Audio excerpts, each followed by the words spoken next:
ஆத்ம நமஸ்காரம். மதுரையில் இருக்கக்கூடிய எல்லா சித்தவித்தை நிலையங்கள், ஆலயம், செல்லூர் ஆலயம் உட்பட எல்லோரும் ஒரு குடைக்குள் இணைந்து எந்த விழாவாக இருந்தாலும் அது ஒற்றுமையோடு சீரும் சிறப்பாக நடத்துவதற்கும் நடத்தி கொண்டிருப்பதற்கும் காரணகர்த்தாவாக இருக்கக்கூடிய சுவாமியை வணங்கி, அதற்கு முத்தாய்ப்பாக இருக்கக்கூடிய அன்பு சகோதரர் பிரம்மஸ்ரீ சுக்கலிங்க அண்ணாவையும் நமஸ்காரம் செய்து, எல்லா வெளியூரில் வந்திருக்கின்ற அன்பு சார் சித்த வித்தியார்த்திகள் எல்லோரையும் ஆத்ம நமஸ்காரத்தோடு வரவேற்று, மேடையிலே விட்டிருக்கக்கூடிய அன்பு சகோதரர்கள் எல்லோரையும் ஆனந்தமாக பார்க்கும் பொழுது, என்றும் சூரிய சந்திரன் இருக்கும் வரை நாம் இருப்போம் என்று சாமி சொல்லியபடி, இங்கே இருக்கக்கூடிய வித்தியார்த்திகளும் சமாதியில் இருக்கக்கூடிய ஆத்ம சகோதரர்களும் சூரிய சந்திரன் வரை இருப்பார்கள். அண்ணா சொல்லியது போல சூரியன் உதித்து விட்டால் அது நிகழ்காலம் என்று சொன்னார். இங்கே நிறைய சூரியர்கள் அங்கே உதித்து ஆனந்தமாக இருக்கிறார்கள். இங்கே இருக்கிற சூரியர்கள் சூரியனை பார்த்து ஆனந்தமாக இருக்கிறார்கள். என்றும் நீங்கள் ஆனந்தமைத்தனாக இருக்கின்ற சாமி சொன்னார். ஆனந்தமைத்தனாக இருப்பதுங்கும் போது எனக்கு அண்ணா சித்தவேதம் 19ஆம் அத்தியாயத்தில் ஒரு விஷயத்தை சொன்னார். அமிர்தம் சாப்பிடுவதை பற்றி சொன்னார். அந்த அமிர்தம் சாப்பிடுவதை பற்றி அண்ணா எல்லாம் கிட்டக்க வந்தாங்க. ஆனால் அந்த ஒரு பழைய புஸ்தகத்தில் ஒரு வரி இருக்குது. அந்த வரி அண்ணாக்கு படிச்சுப்பாங்க நினைக்கிறேன். பட் நெருக்கி சொல்லிட்டார். அந்த அமிர்தம் சாப்பிட்டா ஆனந்தமாக இருக்கலாங்கிறத நெருக்கி சொல்லிட்டார். அதே அந்த விஷயத்தை சாமி கடைசியாக வரவும் சொல்கிறாரு, நீ என்றும் ஆனந்தமைத்தனாக இருக்கணும்னா நீ அந்த அமிர்தத்தை சாப்பிட்டால் என்றும் ஆனந்தமைத்தனாக இருக்க. அதாவது 100%. நான் சாப்பிடலன்னா அதுக்கு ஆனந்தமாக இருக்க முடியுமா இல்லையான்றது அவங்களுடைய அனுபவம். ஆனால் அந்த அமிர்தம் சாப்பிடுவதற்கு 19ஆம் அத்தியாயத்தில் சாமி ஒரு வரி எழுதியிருக்கிறார். அந்த வரி இப்பொழுது சித்தவேதத்தில் எடுக்கப்பட்டுள்ளது. சாமி அந்த வரி எப்படி எழுதுகிறாருன்னா, உன்னாக்கிலே துவாரத்தை நாக்கின் நுனித்தலையில் வைத்து நீ நிஷ்டை கூடி உருவ மத்தியத்தை சதா பார்த்து கொண்டிருந்தால் உப்பானது அமிர்தமாக சுரக்கும். எழுதப்பட்டு என்கிட்ட சாட்சி இருக்கு புக்கில், மறைக்கவே முடியாது. ஆசிரமக்காரமாக தான் மறைக்க முடியாது. ஏன்னா ஆசிரமத்தில் தான் சித்தவேத புஸ்தகம் வருது. ஆனால் அந்த பக்கம் அந்த வார்த்தை மறைக்கப்பட்டு என்கிட்ட இருக்கு. அப்போ இதை படித்து நான் பார்த்த பிறகு இப்போ சமீப காலம் தான் நான் படித்து பார்த்தேன். அப்போ எவ்வளோ ஒரு முக்கியமான ஒரு செய்தி, சாமி சொல்லி கொடுத்த அந்த செய்தி மறைக்கப்பட்டிருக்கு. ஏதோ ஒரு காரணம் இருக்கலாம், அது நமக்கு தெரியாது. ஆனால் மறைக்கப்பட்ட காரணத்தினால் நம்ம பிள்ளைகளுக்கு இந்த லம்பியா முத்திரை பற்றி சாமி சொல்லிட்டு வந்துட்டாரு. இப்போ இருக்கிற புஸ்தகத்தில் அந்த டெக்னிக் என்னங்கிறது இல்லை. இப்போ எனக்கு சென்னைக்கு போகணுன்னு சொன்னால் ஒரு டிக்கெட் எடுத்தானே போகணும். ஏதோ ஒரு டிக்கெட்டே எடுக்காமல் நான் சென்னைக்கு போகணுன்னா, டிக்கெட்டே எடுக்காமல் நான் அமிர்தம் சாப்பிட்னா முடியுமா? எப்படி முடியும்? அதான் அங்கே கேள்வி. எழுதிருக்கே. இப்போ தான் நான் அதை படித்தேன். அப்போ பார்த்தோம்னா ஏன் நம்மக்குள்ளே இன்னும் ஒரு பேரானந்தம் நிகழலை அப்படின்னா, இந்த மாதிரியான விஷயங்கள் நமக்கு தெரியல. ஏன்னா மறைக்கப்பட்டது. அதை இன்னைக்கு கொஞ்சம் அண்ணா அதை ஹையபிள் பண்ணாங்க. கரெக்டாக 19ஆவது அத்தியாயம் பழைய புஸ்தகம் அதெல்லாம் எடுத்து சொல்லிட்டாங்க அண்ணா. அதுக்கு முத்துனா அந்த புஸ்தகம். அப்போ அந்த அமிர்தத்தை பற்றி சொல்லும் போது சொல்கிறாங்க, அந்த பழைய ஏன்ஷியன்ட் யோகா டெக்னிக் புக்கில் அதை பற்றி என்ன சொல்கிறாங்கன்னா, நீங்கள் பண்ணக்கூடிய பிராணாயாமத்தில் இருக்கக்கூடிய அந்த எனர்ஜி லெவலை சொல்லும் போது சொல்கிறாங்க, அது நீங்கள் பிராணாயாமம் செய்யும் பொழுது யோகி, அதாவது சித்த வித்தியார்த்தி செய்யும் பொழுது நீ சாப்பிடும் போது சாப்பிட்டோன்னே வைத்த பார்த்தா நம்ம ஹீட்டாக இருக்கும். 37 செல்சியஸ் போட்டிருக்காங்க அதில். அதே மாதிரி வித்தை பண்ணும் போது 37 செல்சியஸ் உன்னுடைய அடி வயிற்றில் இருக்கும். அது உதாரணம் கிட்டக்க பிராணனாக கடக்கும் பொழுது, உதாரணன் ஆகும் பொழுது 32 செல்சியஸ் போட்டிருக்காங்க. அதே இது உதாரணன் பிராணனாகி மேலே போகும் பொழுது அது பார்த்தீங்கன்னா குளிர்ந்த காற்றாக மாறுகிறது. அதாவது பிரெயினில் போனோடனே அது குளிர். அதனால தான் மூளைக்கு எப்பவுமே குளிர்ச்சி இருக்கும், குளிர்ச்சி தான் வேணும். இந்த வார்த்தை அந்த ஏன்ஷியன் புக்கில் சொல்லிட்டு சொல்கிறாங்க, இந்த நிகழ்வு ஸ்பைனில் நடக்கும்னு போட்டிருக்காங்க. ஸ்பைன்னா நம்மளுடைய முதுகுத்தண்டில் இருக்கக்கூடிய வஜ்ர நாடியில் நடக்கும் அப்படின்னு சொல்லியிருக்காங்க. இது ஏன்ஷியனில் இருக்குது. சாமி சித்தேவத்தை சொல்கிறாரு, இந்த பிராணாயாம கதியை நீ நீள்கதியாக எடுக்கணும்னு போட்டிருக்காரு சாமி. நீள்கதியாக நீ எடுத்து நீளமாக நீ எவ்வளோ நீட்டுறையோ அதே நீளத்துக்கு நீ கீழே இறங்கணும். இதுதான் சாமி சொல்லியிருக்கு. ஆனால் நம்மளுடைய நிலையத்தில் கூட நாங்கள் வந்து இப்போ ஒரு 10 வருஷமாக 8லேருந்து 9 வரை கிளாஸ் எடுக்கிறோம். ஒவ்வொரு கிளாஸ்லையும் இந்த மாதிரியான சித்தவேதத்துலேருந்து எடுத்து விஷயங்களை பேசுகிறோம். அடுத்த வாரம் நான் கேட்பேன், என்ன தம்பி இந்த வருஷம் இன்றைக்கி வந்து எத்தனை பேர் நீங்கள் சித்தவேதம் படித்தீங்கன்னா ஒருத்தங்க இது என் பசங்களாம் இங்கே இருக்காங்க. ஆனால் கேட்பதில் ஆர்வம், ஆனால் அதை வந்து படிக்கிறதே இல்லை. சித்தவேதம் படிக்காமல் நம்ம சித்தவித்தை செய்வதனால் நமக்கு பெரிய பிரயோஜனம் இருக்குமா? சென்னைக்கு போயிட்டு சென்னையில் என்ன பார்க்க வேண்டிய இடத்துக்கு வழி தெரிஞ்சு எல்லாம் போனால் தானே அனுபவிக்க முடியும். அப்போ சித்தவேதம் படிக்கிறதே என்ன நோக்கம்னா, நான் வித்தமாக இருக்கா படிச்சிருக்கேன், அதுக்கப்புறம் படிக்கிறது. அப்புறம் எப்படி அமிர்த சாப்பிட பற்றி தெரியும்? என்ன சொன்னாங்க, ஒரு துடிப்பு வருது, நெஞ்சுக்குழியும் தொண்டைக்குழியும் துடிப்பு வருது. அதுக்கு போய் நம்ம ஏன் யார்ட்டையும் கேட்க வேண்டிய அவசியம் இல்லை. புக்கில் இருக்க அனுபவம், எனக்கு துடிப்பு வந்தால் ஓகே, நான் கரெக்டாக செய்கிறேன். அடுத்து சாமி சொல்கிறாரு, முதல்ல நம்ம சித்தவிதாமம் பிராணாயாமம் தெரியும். அடுத்து சமிரன்கிரி அண்ணா அழகாக சொன்னாங்க, ஈரணம் செய்கிறது. எங்கே ஈரணம்? புருவமத்தில் ஈரணம் செய்கிறது. எப்படி ஒரு சின்ன பூச்சி எடுத்துகிட்டு போய் குழவி கூட்டில் வச்சு ரிங்காரம் பண்ணிக்கிட்டே இருந்து வளர்க்கும்.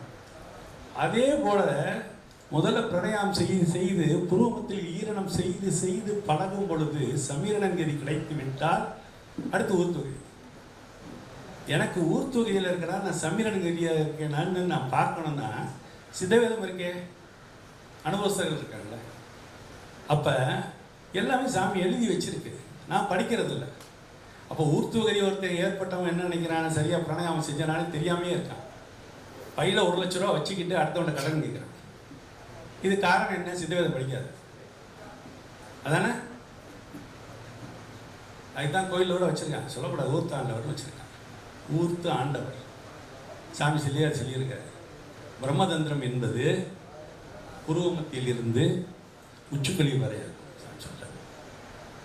தட்டி திறக்க வேண்டும் சொல்ற, நடுநாடின்னு சொல்றாச்சு. அப்ப இருக்கே, நீ ஏன் எங்க போகணும்? சித்தத்தில் படி.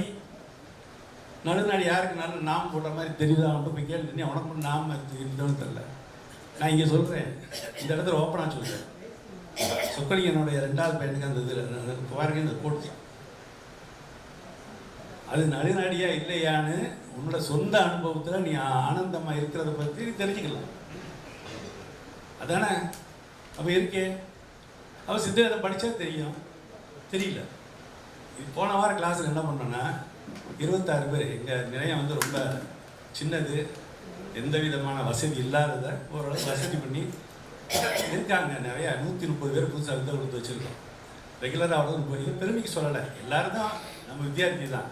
ஆனால் அங்கே என்ன நிகழ்வுன்னா, இவ்வளோ கிளாஸ் எடுத்துன்னு அந்த பசங்களை கூப்பிட்டு உட்கார வச்சு செய்தான்னு சொல்லி ஒவ்வொருத்தரும் செய்ய வச்சா, ஒரு பையன் இங்கேருந்து எடுக்கிறான், ஒருத்தர் இங்கேருந்து எடுக்கிறான், ஒருத்தர் இங்கேருந்து எடுக்கிறான்.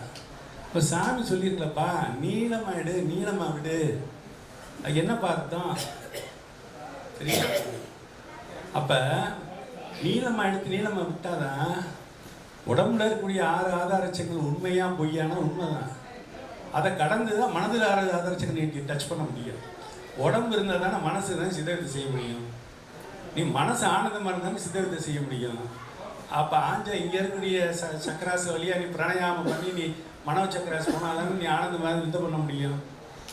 அதான் உண்மை. அதான் நீட்டுக்கு சாயம் போட்டிருக்கு. அப்போ நான் சும்மாவாக சொல்லுவோம், நீ மேலே 21 கவுண்ட் போதா, கீழே 21 கவுண்ட் போதா, ரைட் ஓகே. 30 கவுண்ட் போய் கீழே 30 கவுண்டா ஓகே, 5 கவுண்ட் போயிட்டு 5 கவுண்டா ஓகே. அப்படி ஒரு கணக்கு பண்ணி பாரு. இப்போ எல்லாம் சித்தவேதத்தில் இருக்கே, நாம் எங்கே போகணும்? சித்தவேதம் படிக்கலாம். அதான உண்மை. அப்போ இந்த மாதிரியான விஷயம் அண்ணா சொன்ன தத்துவமசி, நீயே கடவுள், வெளியில் கடவுள். அடுத்து வந்து என்ன சொல்கிறாரு, அகம்பிரமசி, நானே அவன். அடுத்து தத்துவமசி, நீயே கடவுள், நானே கடவுள்னு நினச்சிக்கிட்டே இருந்தால் எனக்கு துன்பத்தெல்லாம் பற்றி நினைக்கும்போது என்ன செய்ய முடியும்? நான் பிரித்து பார்க்க முடியும். உடம்பு வேறு, சாமி சொல்லிட்டார். உடல் வேறு, மனசு வேறு, ஆத்மா மட்டும் எப்படி இருக்குது? இறைவனாக இருக்குது. அது சாமி சொல்லியிருக்கேன், நானே கடவுள்னு சொல்லியிருக்கேன். நீயே கடவுள்னு நீ நினச்சி பண்ணனா நமக்கு என்ன வரும்? துன்பம்லாம் வரும்போது நான் கடவுளுங்கிற நிலையில் இருக்கும் பொழுது அது எனக்கு பெரிய விஷயமா தெரியாது. ஏன்னா சாமி சொல்லியிருக்கு, சரணம் என்பது எப்பொழுது ஏற்படுகிறதோ, பிராணனுக்கு சரணம் எப்பொழுது ஏற்படுகிறதோ மனதின் வியாபாரமாக ஆகுது. அதெல்லாம் என்ன தெரிஞ்சிருச்சு, நமக்கு மாயைன்னு தெரிஞ்சிருச்சு. அப்போ நான் கடவுள்னா என்ன அர்த்தம்? நான் ஆத்ம சுரூபமாக இருக்கேன், நான் கடவுள். அவ்வளோதான விஷயம். இதை நீ அனுபவி. கஷ்டம் வரும், துன்பம் வரும், அனுபவி. நான் கடவுள், நான் தான் பகவான் சொல்லு. ஏன் வெக்கம்? ஏன் நீ அமிர்தம் சாப்பிடக்கூடாதா? நம்ம சாப்பிடக்கூடாது, சட்டம் இருக்கா? ஏன் சாப்பிடக்கூடாது? ஏன் முயற்சி பண்ணக்கூடாது? ஏன் அந்த புத்தகத்தை படிக்கக்கூடாது? ஏன் அந்த பயிற்சி எங்கேன்னு தேடக்கூடாது? சாமிகிட்டே இருக்கே, சாமி எழுதி வச்சிருக்கே, கம்மல் படிக்கிறது கம்மல் எழுதி வச்சிருக்கு, அங்கே விஷயம் இருக்கே, அதில் லாவை பற்றி எழுதியிருக்கு, நிறைய விஷயம் இருக்குது. சாமி நிறைய டெக்னிக் சொல்லியிருக்காரு. சாமி சொல்கிறாரு, உலகம் என்பது கட்டு விரல்ங்க. எங்கேருந்து உனக்கு சப்தம் வருகிறது? எங்கேருந்து சப்தம் வருது? நீ கவனிச்சுக்கிட்டே இருவேன். நீ ஒரு நோமைன் போயிடுற. நம்ம நோமைன் போயிடலாம். இஷ்டம் நம்ம இஷ்டம் கூறுறதுங்கிற ரெஸ்ட்டு. நோமைன் போகணுன்னா சப்தம் எங்கேருந்து கவனிங்க. டெக்னிக்கு எழுதியிருக்க சித்த வேதம் நம்ம தான் அதை ஃபாலோ பண்ணுவோம். இந்த மாதிரியான விஷயங்கள் எல்லாம் நமக்கு அனுபவம் எல்லாமே சித்தவேதத்தில் இருக்குது. அதான் நான் சொல்கிறோம். நம்ம சித்தவேதம் படிக்கணும். சந்தேகம் நிச்சயம் ஒரு படிக்கணும் தெரிஞ்சதில்ல. நிறைய அந்த மாதிரி விஷயம் உள்ளே இருக்குல்ல. அப்போ என்ன செய்யலாம்? நல்ல அனுபவசாலியாக இருக்காங்க. ஆனால் புக்கில் இப்படி எழுதியிருக்கு, நான் இப்படி பயிற்சி பண்ணுறேன், அப்போ நான் ஏன் அடையக்கூடாது? அவங்கள்ட்ட கேட்கலாம், இல்லை சாமிகிட்டே கேட்கலாமே. சாமி என்ன சொல்கிறாரு? உன் மனசு குருவாக இருக்குது. குருவாச்சுன்னா சொல்லித்தரணும்ல. சொல்லித்தராமல் இருக்குமா? கண்டிப்பாக சொல்லிக் கொடுக்கும். யாராவது ஒருத்தர் கூப்பிட்டு வரும், சொல்லிக் கொடுக்கும், நம்ம பழகிக்கலாம். அப்படி தான் பழக முடியும். இப்போ நான் அங்கே வர்றேன் பாருங்க. இப்போ நான் முதல் சாப்டர் சொல்ல வந்து என்னென்னா, அந்த மூளை குளிர்ச்சி ஏற்படும் பொழுது அழகாக இதை பாருங்கள். அவங்க பழைய ஏன்ஷியன்ட் யோக புக்கில் சொல்கிறாங்க, இந்த மூளை குளிர்ச்சி ஏற்படும் பொழுது மூளையில் இருக்கக்கூடிய கசிவு அது என்ன செய்யுது? சளியாக கோலையாக வெளியே வருமா. இந்த நேரத்தில் என்ன நடக்கணும் போட்டிருக்காங்க. என்னென்னா, நம்மளுடைய பிளட்டில் புரதச்சத்து கூடுது, ஓட்டு கூடுது, ஹீமோகுளோபின் கூடுது. சயின்ஸ் இன் யோகி சாமி சித்தவேதத்தை தெளிவாக சொல்லியிருக்காரு. உலகத்தில் குண்டலினி யோகனா எல்லாம் என்ன சொல்கிறாங்கன்னா, ஏதோ மூலாதாரத்தில் பாம்பு மாதிரி குண்டலினி இருக்கும், அது மேலே ஏறி அந்த உணர்வு வந்தோடனே அதில் சாமி சொல்லியிருக்காரு. என்ன சொல்லியிருக்கு? இந்த இடத்துல குருகுருப்பு சொல்லியிருக்கு. ஆனால் எந்த மகானும் சொல்லாத ஒரு விஷயம் இருக்குது. நம்மளுடைய ரத்தத்தில் ஒரு துளி, எல்லா துளியிலையும் என்ன இருக்குது? குண்டலினி சக்தி இருக்குது. அதான் புரதம். ஓட்டு லெவல் கூடுது, ஹீமோகுளோபின் கூடுது. அப்புறம் ஏன் அவன் 100 வயசு 120 வயசு வரோட வாழுவானே? அப்போ சாகாமோட இருப்பானே? உடம்பு அழியாது, நடக்குமே. ஏன் நடக்காது? அப்போ விஷயம் என்னன்னா, நம்ம பேசிக்காக சித்த வேதத்தில் எல்லாம் இருக்கு. நாம புத்தகமே படிக்கிறது இல்லை. எனக்கு தெரிஞ்சு தமிழ்நாட்டில் தாவோ தம்பி கிளாஸ் எடுக்கும்போது படிக்கிறார். அது கிளாஸ் எடுக்கிறார். எனக்கு தெரிஞ்சு நாங்கள் எடுக்கிறோம். எல்லாரும் எடுங்க. இங்கே இருக்க நிலையை நடத்துகிற எல்லாருமே சித்தவேதம் டெய்லி வாரம் கண்டிப்பாக ஒரு அரை மணி நேரம் சித்தவேதத்தை பற்றி நமக்கு அவங்களும் தெரிஞ்ச பேசுங்க, மித்தவங்கள பேச வைப்போம். அப்படி வந்தால் தான் சித்தவித்தை வளரும். அவங்க வளருவாங்க முதல்ல, இல்லாட்டி வளர்ச்சி ஏற்படாது. ஏன்னா என் கையில் ரூபா இருக்குது. சாமி சொல்கிறாரு, உன்னோட தாது பேங்க்கில் பணம் மாதிரி பெட்டிக்குள்ள அடைச்சி வச்சு எல்லாத்தையும் செலவு பண்ண தீர்ந்து போச்சு. எந்த தாது? பூர்வமத்தில் இருக்க சுக்கிர தாது. அந்த தாதை நீ என்ன பண்ணணும்? மணியாக்கி ஒளியாக்கணும். அப்போ என்ன பண்ணணும்? அசத்தை எடுக்கணும். அப்போ நல்லா பிராணாயாமம் செய்யணும். இதான் எழுதியிருக்கு. ஏன் செய்யக்கூடாது? அப்போ படித்தா தெரியும். நம்ம நினைக்கிறேன் அந்த தாது தான் என்ன செய்யுது? அமிர்தமாக வடிவுங்கிறேன். கிடையாது. அது ஏன்ஷியன்ட் இந்த சயின்ஸ் புக்கில் தெளிவாக சொல்லப்பட்டிருக்கு. மேலே இருக்கக்கூடிய அவங்களோட பிட்யூட்டரி கிளான்ஸ் ஃபீனியலில் இந்த சத்தான பொருள் இருக்குது. இது எப்போ நீங்கள் இந்த பிராணாயாமம் செய்யும் பொழுது அதனுடைய சத்து அமிர்தமாக மாறி இறங்குதுங்க. இதைத்தான் சித்தவேதத்தில் 10ஆம் அத்தியாயத்தில் சாமி சொல்கிறாரு, இந்த அமிர்தத்தை நீ சாப்பிடும் பொழுது ஆனந்தம் உண்டாயிடுச்சு. நமக்கு ஏன் ஆனந்தம் வரலன்னா, அந்த டெக்னிக்கே அந்த புக்கில் இல்லை, சப்ஜெக்டே இல்லை. காய்ச்சல் அடிக்குது, பேரஸ்டம் போடலான்னா பேரஸ்டம் போடுறத பற்றி இல்லை. என்ன தெரியாது இருக்கு. லம்பியா முத்தேன்னு சாமி சொல்லியிருக்காரு. முடிச்சு ப்ளீஸ் தயவு செய்து 2 நிமிஷம் ப்ளீஸ். அதனால் தயவு செய்து நான் சொல்கிறேன், நம்ம சித்தவேதத்தை வாங்கினது முக்கியம் இல்லை, நீங்கள் டெய்லி காலையில் சாயங்காலம் பண்ணுறது முக்கியம் இல்லை. நீங்கள் வந்து நீங்கள் வந்து சித்தவேதம் படிங்க. சண்டே நான் வந்து இந்த இருக்கார் பாருங்க, இவர் இடத்துக்கு போய் 3 நாள் அன்னையோட இருந்து இவங்க 12 பேர் சீடர்கள். அதில் அண்ணா வந்து பார்த்துக்கிட்டு இருக்காரு. அவர் சொன்ன முறையாக எனக்கு பயிற்சியும் சொல்லி கொடுத்தாரு. நான் ஃபோன் இவர்கிட்ட கற்றுட்டு இருந்தேன். ஏன் நாம் பெற்றது அதில் ஒரு அனுபவம் தான் நம்ம பிள்ளைகளுக்கு சொல்லிக் கொடுக்கலாம். அதான் முன்னேற முடியும். அது மாதிரி நீங்கள் சித்தவேதம் படிக்காமல் நீங்கள் சித்தவேதத்தை செஞ்சீங்கன்னா போகாத ஊருக்கு போன மாதிரி. சித்தவேதம் வந்து வேதாந்த புஸ்தகம், அது முதல்ல நல்லா தெரிஞ்சுக்கிட்டு. நான் ஒன்றுமே இல்லை, ஐயாம் நத்திங்கன்றதான் சித்தவேதத்தினுடைய சாராம்சம். நான் உடல் இல்லை, மனம் இல்லை, நான் ஆத்மாவுடைய ஜோதி, நான் அங்கேருந்து வந்தேன், நான் அவன்கிட்ட போக போகிறேன், நான் ஒன்றுமே இல்லைன்னு சொல்கிறது தான் சப்ஜெக்டு. சப்ஜெக்டே தெரியல, என்ன பண்ண சொல்லுங்க. சும்மா வந்து கொள்கை வந்து வேலிங்க, வேலியே உன்னை வந்து பெரிய அனுபவத்துக்கு கொண்டு வராது. வேலியெல்லாம் எத்தனை பயிர் வருது இயல்பா, அதுக்காக வேலி வேணான்னு சொல்லலை, வேலி வேணும். ஆனால் நீ சித்தவேதம் படிக்கணும்னா தெரியாம கேளுங்க. எத்தனை பேர் உட்காந்து எல்லா நம்பரும் தெரியும், அவங்களுக்கு தெரியல, சாமிகிட்ட கேளுங்க. அழுவோம், சாமி சொல்லி தராதா? எனக்கு தெரியும், தைரியமாக சொல்கிறேன். தாளைவின்னு ஒரு பயிற்சி இருக்கு, அது மாதிரி நான் சொல்ல விரும்புகிறேன். நீ அமிர்தம் சாப்பிடு, சித்தவேதத்தில் இருக்கு. நான் சொல்லிட்டேன், நீங்கள் 10ஆம் அத்தியாயத்தில் அந்த பழைய புத்தகத்தை வாங்கி படிச்சுப்பாரு. எதுக்கு சொல்கிறேன், நான் இங்கே ஒன்றும் பெருமைக்கெல்லாம் வந்து பேசவே இல்லை. உங்களோட ரொம்ப தாழ்ந்தவன். நம்ம வந்து என்ன செய்யறோம்னா ஒருத்தருக்கு ஒருத்தர் உதவி பண்ணுறோம். நீங்கள் கேட்குறீங்க, நம்ம பேசுகிறோம், உங்கள்கிட்ட பேசி நிறைய கிரகிக்கும். அப்போ நம்ம அதெல்லாம் அட்டைன் பண்ணணுமா இல்லையா? இப்பயே பிறவி பேசிக்கிட்டு இருக்கோம். சாமி சொல்கிறாரு, பிறவியை பற்றி சொல்லும் போது எல்லாம் பிறவி பேசுகிறோம். அது அவங்களுடைய நிலைப்பாடு. என்னோட நிலைப்பாடு அது இல்லை. சாமி தெளிவாக சொல்கிறாரு. முன்னாடி ஒரு அருமையான குதிரை இருக்குது, பின்னாடி ஒரு சாதாரண கழுதை அதை பார்த்துக்கிட்டு இருக்கு. ஒரு சாதாரண ரொம்ப அதோட கம்மியான ஒரு கழுதை வந்து புரட்சி பண்ணியிருக்கு. இதை நினைக்க அந்த வனப்புல இருந்து அந்த குதிரை தான் புரட்சி பண்ணுது நினைப்பு. அப்போ குட்டி எப்படி இருக்கு? ரொம்ப அருமையான வளர்ச்சி குறையாது. தாட்ஸ் இஸ் த பான். சாமி அழகாக சொல்ல, இது கிறிஸ்துல பைபிளில் சொல்லுது. இதே மாதிரி வேற மாதிரி ஒரு சொல்லுது. சொல்லிட்டு என்ன சொல்றாரு, நமக்கு உனக்கு அனுபவம் இல்லை. ஏன்னா அந்த இடத்துல வந்து பிள்ளைகளை விட்டு கொடுக்கல. சித்த வித்தியார்த்தி பிள்ளைகளை விட்டு கொடுக்காம, அதே நீ தப்பா எடுத்துறாரு, இப்படி எடுத்துறாரு, அக்கா பயிற்சி பண்ணாம விட்டுறாரு அப்படின்னு அது நாசுக்கா சொல்றாரு.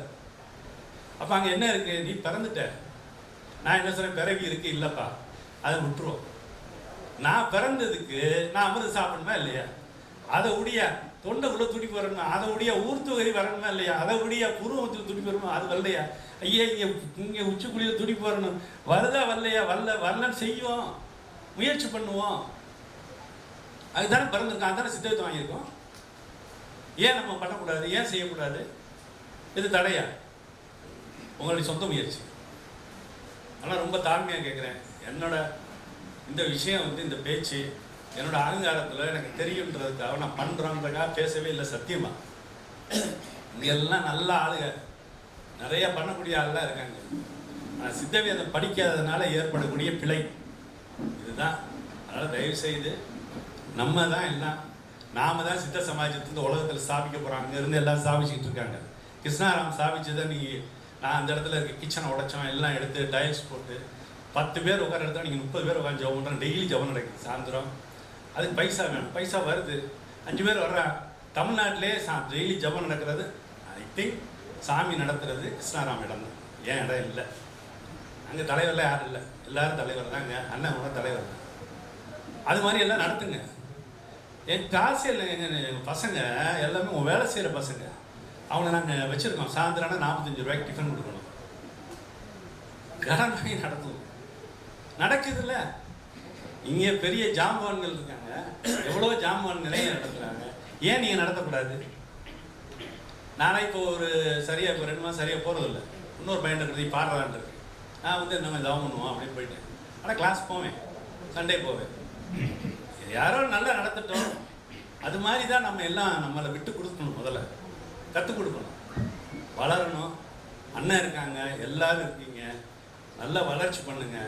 ஏன்னா பிறந்துட்டோம், வந்துட்டோம், இனி அங்கிட்டு போக முடியாது உலகத்தார் மாதிரி. ஒன்று அந்த பக்கம் இருந்து எல்லா சுகத்தை அடைஞ்சிட்டு போயிருக்கணும், இல்லை இங்கே வந்து அடையணும். நான் 2 காலையை வச்சுட்டு கடைசத்தில் பாருங்க, நானே பார்க்குறேன். ஆனால் எப்படி இருக்கேன் சந்தோஷமே வராது. ஏன்னா ஒரே பயிற்சி பண்ணிக்கிட்டே அனுபவங்களை எழுதவும் தெரியல, படிக்கிறது இல்லை. அதில் இருந்தால் சந்தோஷப்படல இருக்குல்ல. எனக்கு சந்தோஷம் இல்லை. ஏன் இல்லை? எனக்கு ஊர்த்தொகை நான் செஞ்சுட்டு இருக்கேன். எனக்கு ஊர்த்தொகை அதுவாக ஓடும். மனசால செய்கிறது பிரணயாமம், ஈரணம் செய்கிறது அதில் 50%. அப்போ அடுத்த அப்டேட் ஆகும். நான் இப்போ ஊர்த்தொகை செய்கிறேன், சந்தோஷம். ஆனால் அமிர்தடிக்கு ப்ராக்டிஸ் பண்ணுறது சந்தோஷம். அப்போ உனக்கு உற்சாகம் ஏற்படும். சும்மா ஜபம் மட்டும் பண்ணிகிட்டே இருந்தால் எப்படி? சித்த வேதம் படிக்கிறது இல்லை, அது ரொம்ப ரொம்ப முக்கியம். அதனால் இதை மட்டும் தான் என்னோட கருத்தாக சொல்கிறேன். இது தாழ்மையாக சொல்கிறேன். நான் ஏதாவது தவறாக பேசி தான் மன்னிச்சுக்கிறேன். ஆத்மா